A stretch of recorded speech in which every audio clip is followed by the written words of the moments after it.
వరకు book reading చేస్తారు. తర్వాత స్వప్న గారు హారతికి సిద్ధంగా ఉండాలి. అవతార్ మెహర్ బాబాకి జై. సత్యవతి గారు. జై బాబా అండి. జై బాబా అండి. స్టార్ట్ చేయండి. జై బాబా. అవతార్ మెహర్ బాబాకి జై. అందరికీ జై మెహర్ బాబా అండి. మనం అవతార్ మెహర్ బాబా వారి డిస్కోర్సెస్ రామకృష్ణ ఎస్ఎస్ లక్ష్మి గారి ట్రాన్స్లేషన్లో మనము హింస అహింస అనే చాప్టర్లో ఉన్నాము. నిన్న హింస అహింసకు సంబంధించి తెలియజేసుకోవడం జరిగింది. ఇక్కడ హింస అహింస ఈ పదాలు వినంగానే మనందరికీ కూడా ఎక్కువగా గుర్తొచ్చేది అహింస అనగానే గాంధీ మహాత్ముడు గుర్తుకొస్తారు. ఎందుకంటే ఆయన ఒక చెంప మీద కొడితే ఇంకో చెంప మీద చూపించండి అంటారు. నిజానికి అది కూడా హింసే అవుతుంది. ఆ హింసని ప్రేరేపించడం అవుతుంది అలా అనటం కూడా. అంతేకాకుండా ఆ అహింసావాదిగా పేరుబడినటువంటి గాంధీ మహాత్ముడికి కూడా ఆయన చేసినటువంటి కొన్ని ఆ సత్యాగ్రహాలు వాటి వల్ల కానీ, మరి ఆయన ఈ రౌండ్ టేబుల్ కాన్ఫరెన్స్కి వాటికి లండన్ అది వెళ్ళి రావటం వల్ల కానీ, మహాత్ముడిగా పేరు పొందినటువంటి ఆ మహాత్మా గాంధీ చేసినటువంటి కొన్ని అహింసాత్మకమైనటువంటి పనులుగా చెప్పబడుతున్నటువంటికి కూడా కొంతమంది విశ్లేషకులు ఏమంటారంటే, దానివల్ల కొంత రక్తపుటేరులు ప్రవహించాయి, దేశ విభజన జరగటానికి కొంత కారణమైంది, అలా కొట్టుమిట్టాడుతుంటే చూస్తూ మిన్నకుండడం అయిపోయింది ఈ అహింసావాద తత్వం వల్ల అని కొంతమంది విశ్లేషకులు కూడా అంటూ ఉంటారు. హింస అనగానే మనం సాధారణంగా మనం తీసుకునేటువంటి సామాన్యమైన అర్థాలు ఏంటంటే, ఒక వ్యక్తిని మానసికంగా కానీ శారీరకంగా కానీ, కేవలం వ్యక్తిని కానీ సమాజాన్ని కానీ లేక దేశాన్ని కానీ మతాన్ని కానీ దేన్నైనా సరే బాధ పెట్టడం ఏదైతే ఉందో అది మనకి అహింసగా చెప్పుకుంటూ ఉంటాము. ఇంకా అహింస అనగానే మరి దానికి వ్యతిరేక పదం అది.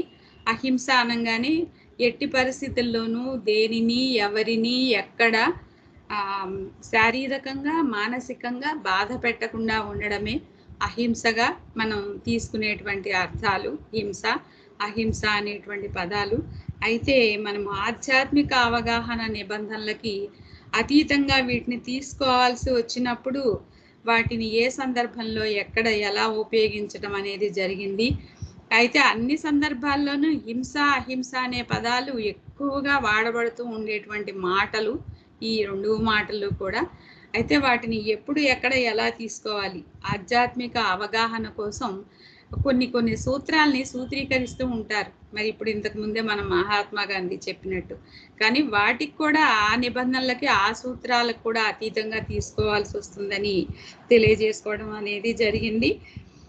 ఇంకా ఈ పదాలకి సంబంధించి ప్రాథమికమైనటువంటి అర్థాలని వివరిస్తూ అనేక సందర్భాలని తెలియజేస్తూ ఆ సందర్భాలని కూడా ఇంకా వివరణాత్మకంగా మనకి మన ప్రియతమ దైవము మెహర్ బాబా మనకు తెలియజేసి ఉన్నారు. అందులో మొదటి సందర్భం గురించి చెప్పారు. ఎవరైతే ఈదటం కూడా రానేటువంటి ఒక వ్యక్తి ఉంటాడో అతను చెరువులో పడి మునిగిపోతూ ఉన్నప్పుడు మరి బాగా ఈత తెలిసినటువంటి వ్యక్తి గబాలన అందులోకి దూకేసి అతన్ని రక్షించాలని అనుకున్నప్పుడు మరి ఆ వ్యక్తి ఏం చేస్తాడంటే బలంగా ఇతన్ని పట్టుకుంటాడు. అంటే చనిపోతున్నాను అనేటువంటి ఆ భయంతో ఆ కంగారుతో. కానీ ఆ సందర్భం ఈత వచ్చిన వ్యక్తి కూడా అతను లాగటం వల్ల ఆ మునిగిపోతున్నటువంటి వ్యక్తి లాగడం వల్ల అతను కూడా మునిగిపోయేటటువంటి ప్రమాదం ఉంటుంది. అక్కడ అటువంటి సందర్భంలో అప్పుడు ఏం చేస్తాడంటే ఆ వ్యక్తి రక్షించాలనుకొని ఆ చెరువులో దూకినటువంటి ఆ వ్యక్తి ఏం చేస్తాడంటే ఆ మునిగిపోతున్నటువంటి వ్యక్తి తల మీద ఒక దెబ్బ కొట్టి గట్టిగా అతన్ని స్పృహ తప్పేలా చేసి ఆ తర్వాత అతను స్పృహ తప్పిన తర్వాత అతన్ని పట్టుకొని పైకి లాక్కొచ్చిన తర్వాత ఆ తర్వాత ఇంకా ప్రాథమిక చికిత్స చేయడం ద్వారా అతన్ని బయటపడేస్తాడు. మొత్తానికి ఆ జలగండం నుంచి బయటపడేసిన వాడవుతాడు. దానిని ఎలా లెక్కించుకోవాలి ఆ సందర్భంలో ఆ మునిగిపోతున్నటువంటి వ్యక్తి స్పృహ కోల్పోవడానికి మరి దెబ్బ కొట్టాడు కదా, మరి అది హింసే కదా. ఆ సందర్భంలో ఆ హింసని బాబా ఏమని చెప్తున్నారంటే హింసగా కానీ లేదా అహింసగా కానీ లెక్కించబడదు అని చెప్తున్నారు. ఆ సందర్భానుసారంగా అక్కడ అతను తెలివిగా ఇద్దరి ప్రాణాలు రక్షించుకున్నాడు కాబట్టి అది హింస కాదు, అహింస కాదు, రెండిటిగాను లెక్కించబడదని ఒక సందర్భం ఒకటిలో తెలియజేశారు. అలాగే మరొక విషయం ఏంటంటే మనకందరికీ తెలిసిందే, మరి ఒక వైద్యుడు శస్త్రచికిత్స చేస్తున్నప్పుడు అతను కత్తితో మన యొక్క శరీరాన్ని గాయం చేయాల్సి ఉంటుంది, కొయ్యాల్సి ఉంటుంది. మరి అలా కోస్తూ ఉన్నప్పుడు ఆ వ్యక్తికి మరి బాధ కలుగుతుందేమో అనుకుంటే అతను ఆ పని చేయలేడు. కానీ అతను తప్పనిసరిగా ఆ శరీర భాగాన్ని కత్తితో కోసి తీసి వేయకపోతే ఆ వ్యక్తికి ఆ ప్రమాదమే. మరి అతని దగ్గర ఉన్నటువంటి ఒకవేళ అది గనక అంటువ్యాధి అయితే ఆ చుట్టుపక్కల ఉన్న వారికి కూడా అది ప్రమాదమే. క్యాన్సర్ లాంటి కణితుల్ని వాటిని తీయాలన్నా మరి ఇంకేదన్నా శస్త్రచికిత్స చేయాలి అన్నా ఆ శరీరం మొత్తాన్ని శిథిలం చేసేసి మరి మనిషిని మరణానికి తీసుకెళ్ళిపోతుంది. కాబట్టి వైద్య వృత్తిలో ఉన్నటువంటి ఆ వైద్యుడు అక్కడ భగవంతుడిగా చెప్పబడతారు. వైద్యో నారాయణో హరి అని. మరి ఆ సందర్భంలో ఆ వైద్యుడు తప్పనిసరిగా శరీర భాగాన్ని కత్తితో కోసివేయడం కూడా హింసగా కానీ లేదా అహింసగా కానీ లెక్కించబడదు అని మనకి బాబా తెలియజేశారు. అలా శరీర భాగాన్ని వైద్యుడు ఆ కత్తితో కొయ్యటం అనేది. మరొక సందర్భం తెలియజేస్తూ దండయాత్ర చేసే దేశం విషయం గురించి తెలియజేస్తున్నారు. ఈ రోజు మనం ఇక్కడ నుండి మనం చదువుకోవాలి. ఒక బలవంతమైనటువంటి దేశం స్వార్థ ప్రయోజనం కోసం ఇంకొక బలహీనమైన దేశంపై దండయాత్ర చేస్తుంది అని అనుకుందాం. ఇక్కడ స్వార్థం కోసం ఒక బలవంతమైనటువంటి దేశం ఇంకొక బలహీనమైన దేశం మీద దండయాత్ర చేస్తుంది. అంటే మనకి ఈ దండయాత్ర అనే పదాలు ఇదివరకు రోజుల్లో ఎక్కువగా రాజులు, సైన్యాలు ఆ సందర్భంలో ఎక్కువగా ఈ దండయాత్రలు అనేవి ఎక్కువగా ఉండేవి. ఇప్పుడు కూడా ఒక దేశం మీద ఇంకో దేశం చేసేటువంటి దండయాత్రని దురాక్రమణ అనే పేరుతో పిలుస్తూ ఉంటారు. కేవలం ఒక జాతిని లేదా ఒక మతం పరంగా కాదు కానీ ఒక జాతిని తన వశం చేసుకోవాలనేటువంటి దానితో అనే రకంగా దురాక్రమణలు చేయటం అనేది ఇప్పుడు ప్రస్తుతం ఈ సమకాలీన ప్రపంచంలో జరుగుతున్నటువంటి విషయం. అయితే మనకి ఇక్కడ ఈ దండయాత్రల గురించి తెలియజేస్తూ కేవలం బలహీన దేశాన్ని రక్షించడం కోసమనే ఉదాత్త లక్ష్యంతో మరొక బలమైన దేశం, అంటే ఇక్కడ బలమైనటువంటి దేశం బలహీన దేశం మీద దండయాత్ర చేస్తోంది. కానీ ఆ బలహీన దేశాన్ని రక్షించాలి అనే ఉదాత్తమైన లక్ష్యంతో మరొక బలమైనటువంటి దేశం ఏం చేస్తుందంటే తన యొక్క సైనిక బలగాన్ని తరలించి యుద్ధం చేస్తుంది ఈ బలహీనమైనటువంటి దేశం కోసం. అలా చెయ్యటం దేని కింద పరిగణింపబడుతుంది? అలా బలహీన దేశపు రక్షణ కోసం చేసే యుద్ధాన్ని కూడా హింసగా కానీ లేదా అహింసగా కానీ లెక్కించబడదు. కానీ ఆ సందర్భాన్ని అహింసాత్మకమైన హింస అంటే మరి సైనికుల్ని తరలించటం, వాళ్ళని చాలా మందిని చంపటం, అలాగే వీళ్ళల్లో కూడా చాలా మంది మరణించడం అనేది జరుగుతుంది. కాబట్టి దీన్ని బాబాయ్ ఏమన్నారంటే అహింసాత్మకమైన హింస, దాన్నే హింసగా చెప్పారన్నమాట. అదే మరి మన దేశం కూడా బంగ్లాదేశ్ని రక్షించడం అనేది జరిగింది అప్పట్లో. అలాంటిదే మరొక సందర్భం గురించి తెలియజేస్తున్నారు, పిచ్చి కుక్క విషయం. ఒక పిచ్చి కుక్క అదుపు తప్పి తిరుగుతుంటే అది పాఠశాలలోని పిల్లలను కరుస్తుంది అనే భయంతో పాఠశాలలోని ఉపాధ్యాయులు పిచ్చి కుక్కను చంపివేస్తారు. ఎలా చంపేస్తారండి ఉపాధ్యాయులు?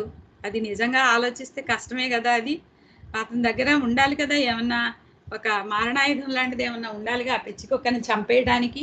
దాన్ని తరిమైతే కొడతారు పాఠశాల ప్రాంగణంలోకి రాకుండా మొత్తానికి పిల్లల్ని రక్షించడం కోసం. కానీ చంపివేయటం అనేది అతని దగ్గర రైఫిల్ ఉండాలి దాన్ని చంపాలి అంటే. అయితే ఇప్పుడు ఏం చేస్తున్నారు అంటే ఇదివరకు రోజుల్లో చెప్పినటువంటి సందర్భం ఇది. ఇప్పుడైతే ఏం చేస్తారు, వెంటనే ఫోన్ చేసేస్తారు మున్సిపాలిటీ వాళ్ళకి, వాళ్ళు వస్తారు ఆ పిచ్చి కుక్కని వ్యాన్లో వేసుకొని వెళ్ళిపోవడం అనేది ఇప్పుడు జరుగుతుంది. అయితే అప్పట్లో అంత ఇది కాదు కాబట్టి ఇంత ఈ ప్రజాస్వామ్య దేశాలు ఇవన్నీ ఈ ఈ ఆయుధాలు, ఈ ఫోన్లు ఇవన్నీ లేవు కాబట్టి ఇప్పట్లాగా. మరి అప్పట్లో ఏం చేయాలి? మరి పిల్లల్ని రక్షించాలి కాబట్టి దాన్ని ఏదో ఒక రకంగా చంపివేయాల్సిందే. మరి ఫారిన్ కంట్రీస్లో అయితే తప్పకుండా వాళ్ళు ఆ పిల్లల రక్షణార్థం దాన్ని చంపి పడేయాల్సిందే. కానీ దీన్ని ఏమంటున్నారు? పిచ్చి కుక్కని చంపడం ఆ పిచ్చి కుక్క మీద ద్వేషంతో కాదు, నిజానికి చంపడం హింసే, కానీ దాని మీద ద్వేషంతో చంపడం కాదు అక్కడ. దాని ద్వారా చాలా మంది పిల్లలు పరిరక్షింపబడుతున్నారు ఇక్కడ. కాబట్టి అంతేకాకుండా మరొకటి ఏంటంటే ఆ పిచ్చి కుక్క మీద ద్వేషంతో కాదు. మామూలుగా కుక్కలు ఉంటాయి, రోడ్డు మీద తిరుగుతూ ఉంటాయి, ప్రతి కుక్కని చంపుతూ పోరు కదా. మరి అది పిచ్చి కుక్క, ఎవరినైనా ఎట్లాగైనా కరిచేయచ్చు. అందుకని మరి దాన్ని వదిలించుకోక తప్పదు. అటువంటి సందర్భంలో చేసేటువంటి ఆ హింసే, కానీ దానిపై ఎలాంటి ద్వేషం లేకుండా చేయడం అనేది జరుగుతుంది. ఈ సందర్భాలకు సంబంధించినటువంటి ఈ హింస పదాలని ఉపయోగించి దీనికి మళ్ళీ క్లారిఫికేషన్ ఇచ్చారు బాబా ఇదే టాపిక్లో. మరి 5వ సందర్భం గురించి తెలియజేస్తూ, బలహీనంగా ఉన్న ఒక దురుసు వ్యక్తి బలవంతుడైన ఒక వ్యక్తిపై ఉమ్మివేసి కించపరుస్తాడు అనుకుందాం. ఆ బలహీనుడైన దురుసువాణ్ణి లేవకుండా కొట్టి అణచివేసే సామర్థ్యం అతనికి ఉంటుంది. ఉన్న ఆ బలవంతుడు అతనికి ఎట్టి హాని చేయకుండా నెమ్మదిగా అతనికి ప్రేమ సందేశాన్ని వినిపిస్తాడు అనుకుందాం. ఇది అహింస, ఒక బలవంతునిచే ప్రదర్శించబడిన అహింస. ఎందుకంటే అతడు బలవంతుడే,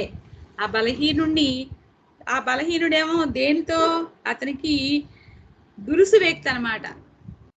అంటే బక్క కోపం వస్తుంది కొంతమందికి, చూడండి, బలహీనుడే కానీ బక్క కోపంతో రెచ్చిపోతూ ఉంటారు కొంతమంది. బలవంతుడైనటువంటి ఒక వ్యక్తి మీద ఉమ్మేశాడు. అప్పుడు అతన్ని బాగా దురుసైన వాడు కాబట్టి అతని యొక్క దురుసు స్వభావాన్ని ఇది చేయడం కోసం వెంటనే కొట్టేయచ్చు. పైగా ఇతనికి బలం లేనివాడు కాదు, ఉమ్ము వేసింది బలవంతుడైన వాడి మీదే. ఆ బలవంతుడైనటువంటి వాడు అతన్ని అణిచివేసేయచ్చు, కొట్టచ్చు తను కూడా, ఏంటి పని అని. కానీ ఆ బలవంతుడు తనకి అవకాశం ఉన్నప్పటికీ కూడా తను చేయగలిగినటువంటి పనిని చేయకుండా అతనికి ప్రేమ సందేశాన్ని వినిపిస్తున్నాడు. అంటే ఇది ఇలా చేయటం నువ్వు కరెక్ట్ కాదు, నువ్వు ఎందుకు చేసావు ఇలాగా, అసలే నువ్వు ఉన్నటువంటి పరిస్థితి ఏమిటి అనే విషయం అతని యొక్క బలహీనతని తెలియజేస్తూ, అది ఏ రకంగా ఎదుటి వాళ్ళని దూషించడం అనేది, ఉమ్మివేయటం అనేది తప్పు, దానివల్ల అతను ఏ రకంగా ఇంకా నష్టపోతాడు, అలా చేయకుండా ఉండాలి అనే విషయాన్ని తెలియజేస్తూ ఈ యొక్క ప్రేమ సందేశాల్ని వినిపించాడే అనుకుందాం. అది నిజంగా అహింస. ఎందుకంటే అక్కడ ఒక బలవంతునిచే ప్రదర్శించబడినటువంటి అహింస అని తెలియజేస్తున్నారు. మరొకటి, వీటి గురించి ఈ సందర్భాలు 5 రకాలైనటువంటి సందర్భాల్ని మనకి తెలియజేసి, ఎందుకంటే హింస అహింస అనేటువంటి మాటలు అనేక సందర్భాల్లో అనేక రకాలుగా ఉపయోగింపబడుతున్నప్పటికీ కూడా మనం అన్ని సందర్భాల్ని మనం వివరించుకోలేము కాబట్టి కొన్ని ముఖ్యమైనటువంటి సందర్భాల్ని బాబా మనకి ఇక్కడ తెలియజేస్తూ, వీటి గురించిన సునిశ్చిత పరిశీలన కూడా మనకి అవసరం అని తెలియజేస్తున్నారు.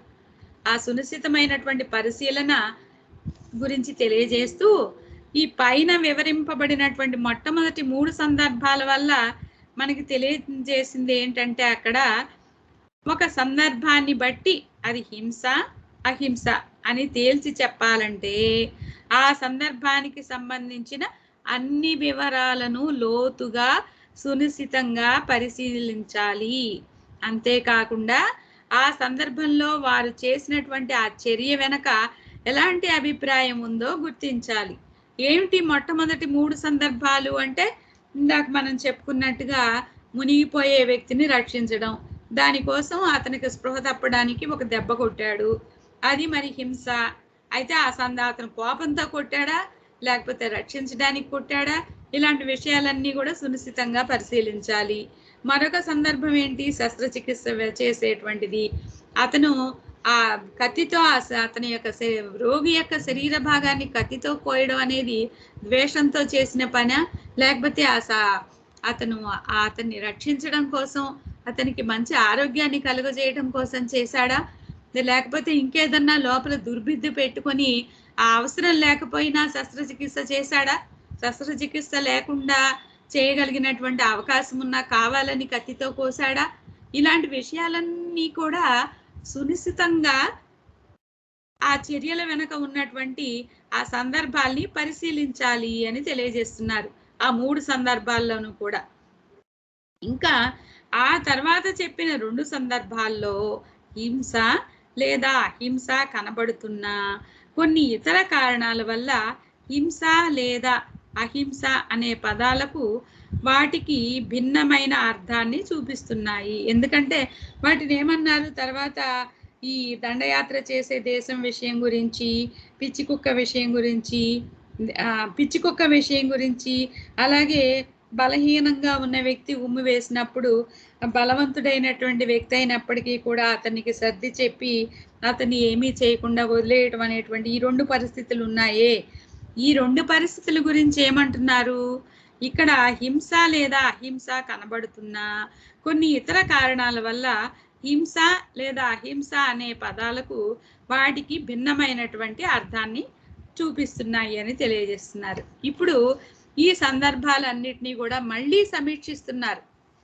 మొట్టమొదటిది ఏంటంటే మునిగిపోయే వ్యక్తి సందర్భానికి సంబంధించినటువంటి సమీక్ష చేస్తున్నారు. ఇక్కడ మొదటి సందర్భాన్ని వివరంగా పరిశీలిస్తే ప్రమాదానికి గురి అయిన మునిగిపోయే వ్యక్తి యొక్క అంగీకారం లేకుండానే అతనిపై చేయి చేసుకున్నా దానికి హేతువు అతనిని రక్షించడమే. ఆ మునిగిపోతూ ఉంటే ఒక పక్కన ఓయ్ నేను కొడతాను అని చెప్పి చేస్తాడా? అప్పటి వరకు ఉంటాడా అతను? ఇంకా లోపలికి వెళ్ళిపోతాడు. అసలు ఆ సందర్భంలో అలా చెప్పడం అతనికి వినపడుతుందా? అతన్ని అంగీకారం కొట్టమంటావా వద్దంటావా, కొట్టమంటావా వద్దంటావా, కొడితేనే నువ్వు రక్షించబడతావు లేకపోతే ఇద్దరం చచ్చిపోతాం. ఈ విషయాలన్నీ అక్కడ మాట్లాడుకునే సందర్భం కాదు కదా, అతన్ని అంగీకారం తీసుకునే సందర్భం కాదు కదా. అట్లా చేయి చేసుకోవడం అనే దానికి అక్కడ కారణం ఏంటంటే అతనిని రక్షించడమే. అతని అంగీకారం లేకుండా అతన్ని తలపై కొట్టడం హింసగానే భావించాలి, కానీ అది మునిగిపోయే వ్యక్తి మేలు కోసమే. ఆ మునిగిపోయే వ్యక్తి యొక్క మేలు కోసమే కాబట్టి అక్కడ అతని అంగీకారం తీసుకోవడం అనేది కష్టం. కానీ అతనికి ఏ రకమైన గాయాన్ని కానీ హాని కానీ కలుగజేసే ఉద్దేశంతో కాదు అని అక్కడ మనకి క్లియర్గా తెలుస్తోంది కదా.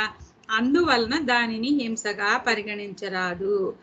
ఈ ప్రత్యేక సందర్భాలలో ఆ చర్యలు హింసగాను అహింసగాను పేర్కొనబడిన ఆ పదాల సాధారణ అర్థంలో ఆ చర్యలను హింసగానైనా అహింసగానైనా పరిగణించరు. ఆ 2 హింస అక్కడ కాదు, అహింస 2 కాదు. తనకు వచ్చిన విద్య ఏమిటి? ఈత కొట్టడం. మరి అవతల ఈత రాని వ్యక్తి, అతనికి ఆ విద్య రాదు. అందుకని తనకు వచ్చిన విద్య ద్వారా తన ఎదురుగుండా చూశాడు తన కళ్ళతో, ఆ స్ఫురణ వచ్చింది, రక్షించాలనుకున్నాడు. కానీ రక్షించాలనుకుని దూకినప్పుడు ఏం జరుగుతుందో తెలుసు, అందుకని అతన్ని కొట్టక తప్పలేదు. అందుకని ఈ విషయాలన్నిటినీ కూడా సునిశ్చితంగా పరిశీలించి అది హింస అహింస అనేది మనం నిర్ధారణకి రావాలి అని తెలియజేస్తున్నారు. అందుకని ఈ ప్రత్యేక సందర్భాలలో ఆ చేసినటువంటి ఆ చర్యలు ఏవైతే ఉన్నాయో అవి హింసగాను అహింసగాను పేర్కొనబడినప్పటికీ అక్కడ హింస అహింస 2 జరిగాయి కదా. తల మీద కొట్టడం హింస అయింది, అక్కడ అహింస ఏంటి? ఆ వ్యక్తిని రక్షించడం, మునిగిపోతున్నటువంటి వ్యక్తిని రక్షించడం. ఆ పదాల సాధారణ అర్థంలో ఆ చర్యలను హింసగానైనా అహింసగానైనా పరిగణించరు అని ఖచ్చితంగా చెప్పేశారు ఆ సందర్భానికి సమీక్ష. మరి 2వ సందర్భానికి సమీక్ష ఏమిటది? శస్త్రచికిత్స సందర్భానికి సంబంధించినటువంటి సమీక్ష. దీనికేం తెలియజేస్తున్నారు? 2వ సందర్భంలోని చర్య కొంత భిన్నమైనది. ఎలా? దీనిలో కూడా శరీర భాగాలను కోయడంలో కొంత బలాన్ని ఉపయోగించాలి. కొంత బలాన్ని ఏమిటి? శారీరక బలాన్నే కాదు, అక్కడ చాలా చాలా చాలా మానసిక బలాన్ని కూడా ఉపయోగించాలి ఆ వైద్యుడు. కానీ అది రోగి యొక్క మేలు కోసమే. సాధారణంగా చాలా సందర్భాల్లో శస్త్రచికిత్సకు ముందే రోగి తన అంగీకారాన్ని తెలియజేస్తాడు. మనం అంతే కదా మరి. మనం ఈ శస్త్రచికిత్స కోసం హాస్పిటల్లో జాయిన్ అయినప్పుడు తప్పనిసరిగా దీనికి ఏం జరిగినప్పటికీ కూడా ఇక్కడ బాధ్యత అంతా కూడా నాదే. ఏం జరిగినా అంటే ఒక రకంగా అక్కడ మరణ శాసనమే తీసుకుంటారు మన దగ్గర. దీనికి సంబంధించినటువంటి ఏం జరిగినా దానికి బాధ్యత నాదే.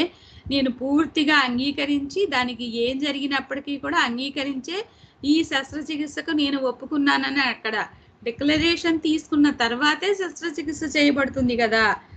ఈ శస్త్రచికిత్స రోగి యొక్క వ్యాధి తెలియజేస్తాడు కదా. మరి ఇంకా అంటున్నారు, ఈ శస్త్రచికిత్స వల్ల రోగి యొక్క వ్యాధి ఇంకా పెరిగిపోకుండా ఉండడం కోసం మరియు దాని వ్యాప్తి వలన ఇతరులకు ఆ వ్యాధి సోకకుండా ఉండడానికి చేయబడుతుంది. చాలా శస్త్రచికిత్సల్లో మనకి తెలిసి అన్ని శస్త్రచికిత్సలు ఎక్కువగా చేయబడేది ఎందుకంటే రోగికి ఎక్కువ సంబంధించి అతని యొక్క ఆర్గాన్స్ అన్ని కూడా ఇన్ఫెక్షన్కి గురయ్యి ఇంకా అతని శరీరానికి బాధను కలుగజేస్తూ ఉంటాయి. కానీ కొన్ని అరుదైన శస్త్రచికిత్సలు చేయాల్సింది ఎందుకంటే అది ఇతరులకు కూడా సోకేటువంటి ప్రమాదం. ఒక వ్యక్తికి ఇన్ఫెక్షన్ వస్తుంది, ఆ ఇన్ఫెక్షన్ని తొలగించాలి. తొలగించకపోతే ఆ ఇన్ఫెక్షన్ పక్క వాళ్ళకు కూడా సోకేటువంటి ప్రమాదం ఉంటుంది. అందువల్ల అటువంటి పరిస్థితుల్లో ఇతరులకు వ్యాధి కూడా ఆ వ్యాధి సోకకుండా ఉండాలి కాబట్టి శస్త్రచికిత్స చేయాలి. అందుకని శస్త్రచికిత్సలో కొంత బలప్రయోగం జరిగినా అది కేవలం రోగికి అతనికి సంబంధించిన వారికి మేలు చేయడం కోసమే ఉద్దేశించబడింది. ఎట్టి హాని తలబోయబడని కారణంగా సాధారణ అర్థంలో శస్త్రచికిత్సలో చేసే బలప్రయోగం హింసగా పరిగణించబడదు. ఖచ్చితంగా చెప్పేస్తున్నారు ఇక్కడ. ఎట్టి హాని తలబోయబడని కారణంగా సాధారణ అర్థంలో శస్త్రచికిత్సలో చేసే బలప్రయోగం హింసగా పరిగణించబడదు. దానిని అహింసగా కూడా లెక్కించలేము. ఎందుకంటే జీవించి ఉన్న శరీరంలోని ఒక భాగాన్ని కోసివేయడం జరుగుతుంది కదా. మరి జీవించి ఉన్న శరీరంలోంచి ఒక భాగాన్ని తీసివేయకపోతే ఆ ఇన్ఫెక్షన్ శరీరం అంతా ఇతర ఆర్గాన్స్ కూడా సోకుతుంది. మరి ఆ ఒక భాగాన్ని తీసివేయటం అంటే అది చాలా బలప్రయోగం చేసి తీసేయాలి. మరి అయినప్పటికీ కూడా అది హింస కాదు అని చెప్తున్నారు. మరి ఇంకొకటి దాడి చేసే దేశం విషయంలో సమీక్షిస్తున్నారు ఇక్కడ బాబా. ఇది కూడా ఎలా ఉందట, చాలా ఆసక్తికరంగా ఉంది, జ్ఞానబోధకమైనదిగా కూడా ఉంది. ఇక్కడ ఒక దేశం బలహీనమైనటువంటి దేశం మీద బలమైనటువంటి దేశం దాడి చేయటం అనే దాని గురించి చెప్పారు కదా 3వ సందర్భం. ఇక్కడ పోరాటం దాడిని ఎదుర్కోవడానికి మాత్రమే, కానీ ఏ రకమైన స్వార్థ ప్రయోజనం కోసం కాదు, మరియు బలహీన దేశాన్ని ఆదుకోవడం కోసం ఉద్దేశించినది. ఇటువంటి సందర్భం అయితే పర్వాలేదు. కానీ మన బ్రిటన్ సామ్రాజ్యం వాళ్ళు మన భారతదేశాన్ని నెమ్మదిగా ఆక్రమించుకోవడానికి ఒక బలహీనమైనటువంటి రాజుకి సహాయం చేసి అవతల బలవంతుడైనటువంటి రాజు అతని మీద ఆక్రమణ చేసినప్పుడు వీళ్ళకి బలహీనమైనటువంటి రాజుకి సహాయం చేసి ఆ తర్వాత ఏం చేశారు, నెమ్మదిగా ఆ రాజ్యాన్ని ఆక్రమించుకున్నారు. అది ఇక్కడ చెప్పినటువంటి ఈ సందర్భంలోకి మాత్రం ఖచ్చితంగా రాదు అని అనిపిస్తోంది నాకు. ఇందులో దాడి చేసే దేశానికి నష్టం చేయడమే గాక వినాశాన్ని కలిగించడం జరుగుతోంది. ఇక్కడ ఏం జరుగుతోంది అంటున్నారంటే దాడిని ఎదుర్కోవడానికి మాత్రమే కానీ ఏ రకమైనటువంటి స్వార్థ ప్రయోజనం కోసం కాదు. కానీ అక్కడ మనం ఫర్ ఎగ్జాంపుల్ ఊరికే చెప్పుకుంటున్నాము, అది ఇక్కడ సందర్భం కాదు. మరి బ్రిటన్ దేశం మన దేశాన్ని నెమ్మదిగా చాప కింద నీరులాగా ఆక్రమించుకోవడంలో మొట్టమొదటిగా 1857 ముందు నుంచి 1700 స్టార్టింగ్ నుంచి రాజుల మధ్య ఉన్నటువంటి వాటిల్లో కలగజేసుకొని రాజకీయంగా వాళ్ళ మధ్య యుద్ధాలని రెగ్గొట్టేటట్టుగా చేసి ఒక రాజ్యాన్ని ఇంకో రాజ్యాన్ని నెమ్మదిగా అన్ని రాజ్యాల్ని ఆక్రమించుకుంది కదా. అది ఇక్కడ రాదు.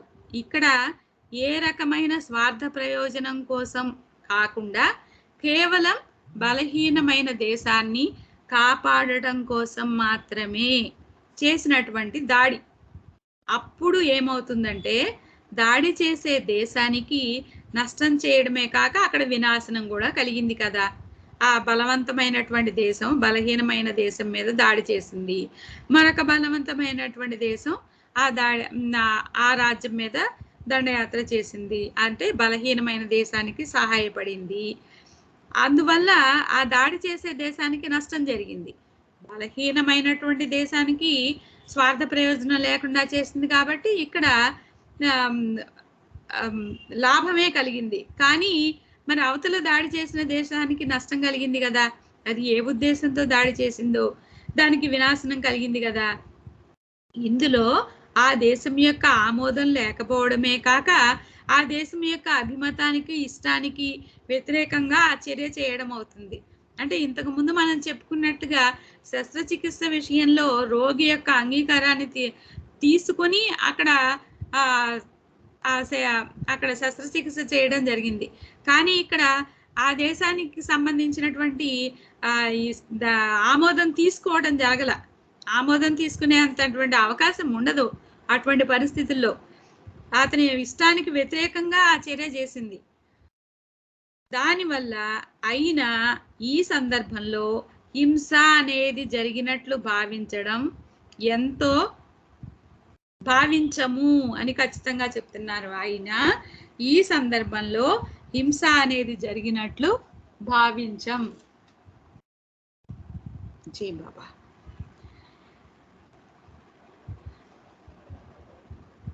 ఎంతో నష్టము హాని జరిగిన ఈ సంఘటనలో చేసిన బలప్రయోగం బలహీన దేశానికే కాకుండా ఒక నిగూఢ అర్థంలో దాడి చేసే బలవంతపు దేశానికి కూడా మేలు కలిగిస్తుంది.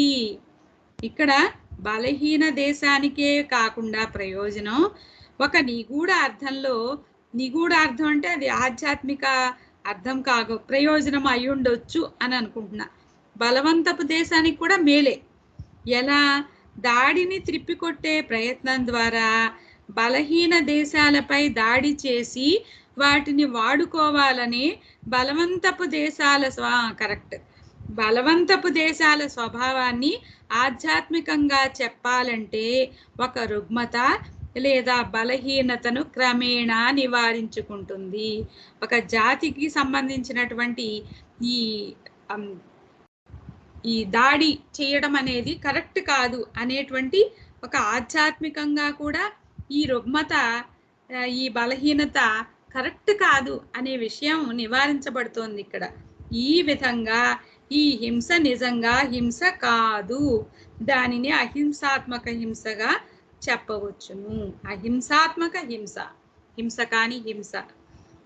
జై బాబా. అవతార్ మెహర్ బాబాకి జై. జై బాబా అండి. బాబా ఈరోజు ఈ అవకాశం ఇచ్చినందుకు బాబాకు ధన్యవాదములు. జై బాబా అండి. వాణి గారు. జై బాబా అండి. సత్యవతి గారు బాబా యొక్క ప్రవచనాల్లో హింస ప్రవృత్తి గురించి, అలాగే అహింసకి వాటి గురించి చాలా చక్కగా తెలియజేశారు. ఉదాహరణలతో కూడా పిచ్చి యొక్క విషయం గురించి కానీ, శస్త్రచికిత్స విషయం కానీ చాలా చక్కగా తెలియజేశారండి. బాబా ఇచ్చిన కొటేషన్స్. ధన్యవాదాలు మీకు. చాలా విపులంగా మా అందరికీ కూడా తెలియజేశారు. ధన్యవాదాలు మీకు. కార్యక్రమంలో ఆఖరి భాగంగా హారతి స్వప్న గారు పాడవలసిందిగా కోరుతున్నాను. జయబాబా అండి. స్వప్న గారు. జయబాబా అండి. స్వప్న గారు జాయిన్ కాలేదు. అవలేదా? ఓకే. హారతికి ఎవరు పాడతారండి? హారతి ఎవరు ఫస్ట్ అన్మ్యూట్ అవుతుందో వాళ్ళు పాడండి హారతి. బాబా ఎవరికి ఇస్తారు అవకాశం? చేయాలండి. హారతి చేయాలా? శారదా మెహర్ బాబాకి జై. పాడతారా ఎవరైనా? పాడితే పాడొచ్చు. అంటే ఆల్రెడీ పార్టిసిపేట్ చేసిన వాళ్ళు కాకుండా ఇంకా ఎవరైనా ఉంటే వాళ్ళు తీసుకోండి ఛాన్స్. పాడండి. జై బాబా. अवतार मेहर बाबा की जय। जहाँ कल्पना शब्द न पहुँचे, ऐसे अपरंपार नेति नेति वेद पुकारे, महिमा तोरी अपार। दिव्य सनातन परम दयाघन, दिव्य सनातन परम दयाघन, हे जगदोद्धारो मेरे मन आरती स्वीकारो, मेरे मन आरती स्वीकारो।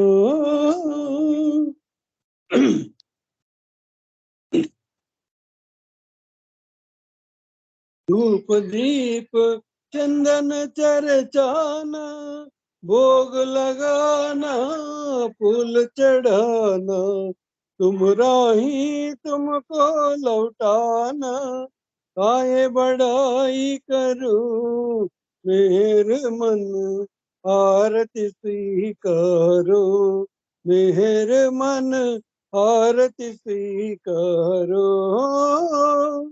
सकल निधि के तुम कारण हो, सकल विश्व कारण हरे हो, तुम सम और नहीं तुम ही हो, ये सत अवतारो मेरे मन आरती स्वीकारो, मेरे मन आरती स्वीकारो। सकल चराचर तुम्हारी माया, माया भी तो तुम्हारी छाया, तुम्हारा अंत न कोई पाया, तुम हो अनंत करो मेरे मन आरती स्वीकारो, मेरे मन आरती स्वीकारो। अपने को जब जो नहीं जाने, महिमा तुम्हारी क्या पहचाने, जो कुछ भी कहते अनजाने, गुण गाते तुमरो मेरे मन आरती स्वीकारो, मेरे मन आरती स्वीकारो। सीमा नहीं तुम्हारी कृपा को, क्या कोई दे सकता प्रभु तुमको, को तुम्ही वो प्रेमी जनों को, नित्य तुम्हें सुमरो मेरे मन आरती स्वीकारो, मेरे मन आरती स्वीकारो।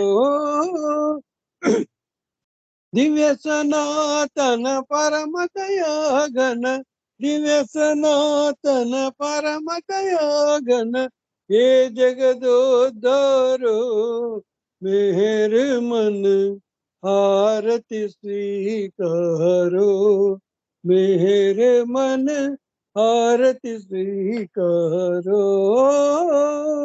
अवतार मेहर बाबा की जय, अवतार मेहर बाबा की जय, अवतार मेहर बाबा की जय, अवतार मेहर बाबा की जय, अवतार मेहर बाबा की जय, अवतार मेहर बाबा की जय, अवतार मेहर बाबा की जय। जय बाबा, జయ బాబా అండి శివప్రసాద్ గారు.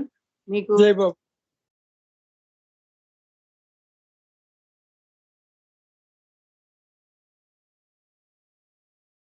जय बाबा।